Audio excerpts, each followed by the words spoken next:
Everyone, and thank you for the invitation, Joe, to be here this evening. I'm delighted to be here discussing this very important topic. May I begin by paying tribute to the two previous speakers. Peter, I always love that story about the fish because it tells us so much. And obviously you've been a pioneer in highlighting the needs of those young people who are most marginalised. And Nora is leaving Barnardo's this week after 22 years to take up that new job, as Carl mentioned, as Commissioner in the new inquiry in Northern Ireland into historic institutional abuse, reminding us that abuse has been in all parts of the island. And thank you, Nora, for being the tireless advocate that you have, the work in the Ryan Commission, and the other areas where you worked. The Roscommon report has been really pivotal in the most recent report. It's a depressing picture that you've been hearing about in many ways. I suppose one of the things I do want to say is that for the majority of Irish children, it is probably true to say that Irish childhoods have changed beyond imagination. We have learned so much about children. We are more sensitive to children in many ways. We understand their psychology.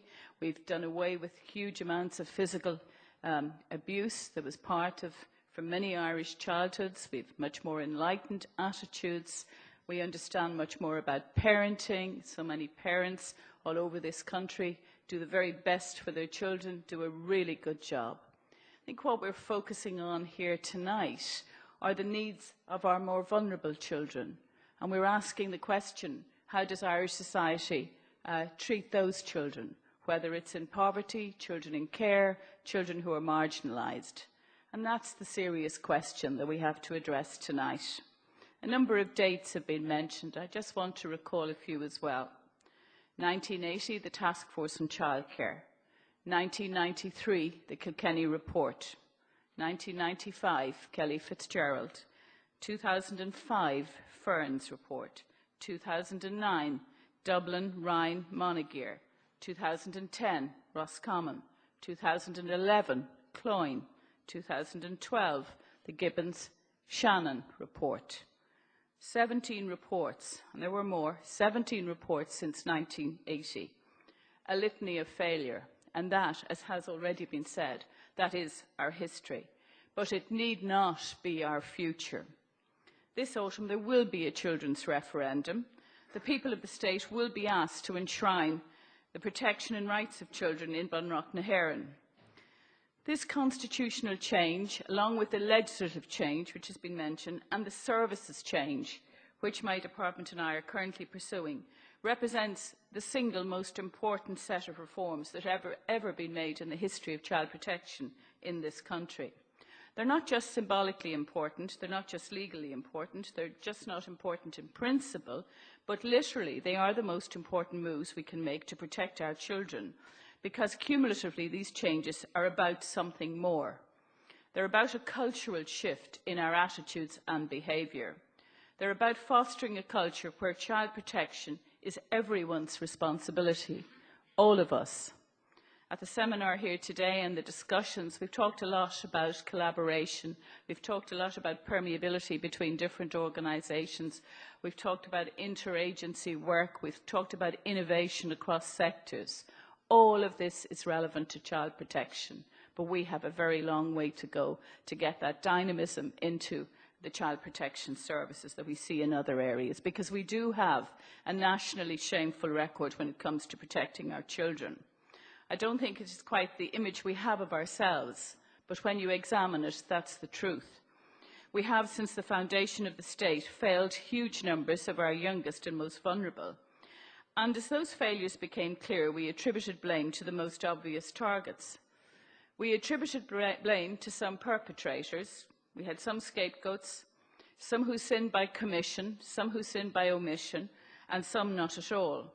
But as a nation, I do believe that we felt that some entity had to be at fault. We started with the Catholic Church. Members of the Church ran the industrial schools in which children were beaten, raped and exploited. Representatives of the Catholic Church in many of these institutions, men and women of a Christian God, perpetrated abuse beyond belief. So we blamed the Church. But it wasn't the church who put the children into the institutions. In fact, in some instances, it was prominent members of the Catholic Church who first raised questions about the performance and appropriateness of industrial schools. So maybe we should blame the state. The state's judiciary heard requests for committals and with the bang of a gavel ended childhoods. The state's legislature failed year after year, as Peter has said, decade after decade, to do anything and to assess properly what was happening to our youngest citizens. We removed children from their families, and very often they ended up in an almost imprisonment-like situation. But it was not the legislators nor the law enforcers who found the children. Who made the decision then to remove the children from their parents? That was, you'll remember the phrase, the cruelty man.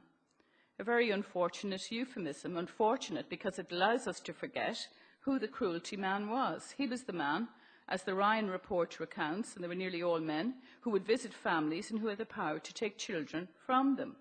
And his proper title was inspector. He was a paid employee of an archaic child welfare society who could ship children off to industrial schools. So maybe we should blame the inspectors, or maybe we should blame parents, because parents were the other big deliverers of children to industrial schools. It's difficult to confirm precisely because of the lack of good record keeping, but there is evidence that children sent en masse ended up in reform schools because their own parents sent them there. So let's blame them, except in many cases, those parents thought they were doing the very best for their children because the poverty that they were living in was so bad for those children that they grew up, as the reports say, with malformed bones through rickets and lived in, as the reports of the time say, filth and squalor. So some parents decided that their children would be better off in the care of a religious order. So my point is, we can look at the church, we can look at the state, we can look at TDs, we can look at Gardaí, child welfare agencies and parents. And with each group we can see horrendous failures. But we can also see tremendous care, love and effort. In every sector, in every decade, since the foundation of the state, there have been people doing their very best for children. And the way that we ensure that problems in child welfare are never solved is by allowing one sector to carry the can for what is everyone's problem. It is much easier to blame and to assign blame than to accept that a problem is, as we heard a lot today, it's complicated, systemic, cultural and societal. And let me be very clear, the complicated, systemic, cultural and societal problems did not go away with the closure of the industrial schools. They didn't go away with the publication of the Ryan report. They didn't go away with the state apology for survivors. They haven't gone away with the setting up of the recent redress scheme. Many of the settings changed, but some of the problems remained. And that's proven by the recent report on the deaths of children who were known to the HSE or who were in care of the HSE. 17 of those children died while they were in care. 68 were with their families or in other community settings when they died. That showed that as recently as 2008, children were being failed by the exact same sectors as they were in 1998, 1988 and 1958. The state, the Gardaí, non-governmental agencies, voluntary groups, communities and families. The report shows that some individuals did their best, some did nothing, some did harm. It shows social workers going over and above what could be reasonably expected of them, and it shows some falling far short of what could be expected. It shows Gardaí doing everything in their power to intervene when problems existed, and it shows some doing the opposite. It shows families struggling to cope with the burdens placed on them by poverty and fate, and it shows some creating their own problems by serious neglect, indulgence, alcohol, domestic violence and drugs. It shows voluntary groups engaging in heroic fashion to protect children and families, and it shows a lot of ineffectual work by services. It shows many of those 196 children had 15 agencies working with them, had 8 agencies, had 5 agencies, but the impact of the services did not save those children from dying. Perhaps not every case could have been prevented, not every child's death could have been avoided, but undoubtedly, as the report says, some could have been. It shows communities of care and compassion, and it shows some communities where there was huge indifference, particularly to young adolescents. But what it does show, and the point I want to make tonight, is that child protection is everybody's job. We spent a bit of time here today talking about the focus on economic discussion in this country. We need to be talking about social policy and these social issues more than we do. It shows as well that the children who must be protected are not easy to stereotype. We've had to learn the same brutal lesson again and again. The villain and the saviours are sometimes the same. Overzealous intervention by inspectors destroyed lives, yet intervention by the same group undoubtedly saved countless childhoods and innumerable families. Parents have been found to have subjected children to the most appalling abuse, and they have gone to endless lengths and through endless suffering to give their children the very best lives possible. So it is a complex picture. We see relatives where they've sexually and physically abused children, and we've seen relatives who have been saviours who stepped in to replace parents lost to children. And the state has very often been inept and ignorant. Sometimes it's been better than that. Sometimes. I do believe it can be much better, and it does, as you can see from what I've said and from what Peter and Nora have said. It cries out for us to do this job better than we have been doing it for such a long time. And we are making some progress. I'm not going to repeat in detail what's been said about the Child and Family Support Agency. That does offer hope. I launched the report of the task force last week. It's a very compelling description of how you should put the child at the centre. We talked a lot today with Change Nation about putting the citizen at the centre.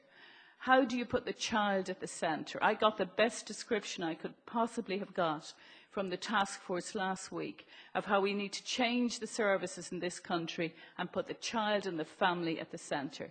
And I don't think it's going to be easy. I think it's going to be difficult because there are a lot of professional silos out there. Our services have not been built around the citizens. They have not been built around children. And to begin to create an agency where the child is at the centre and the services work around that child is the task that we have in hand.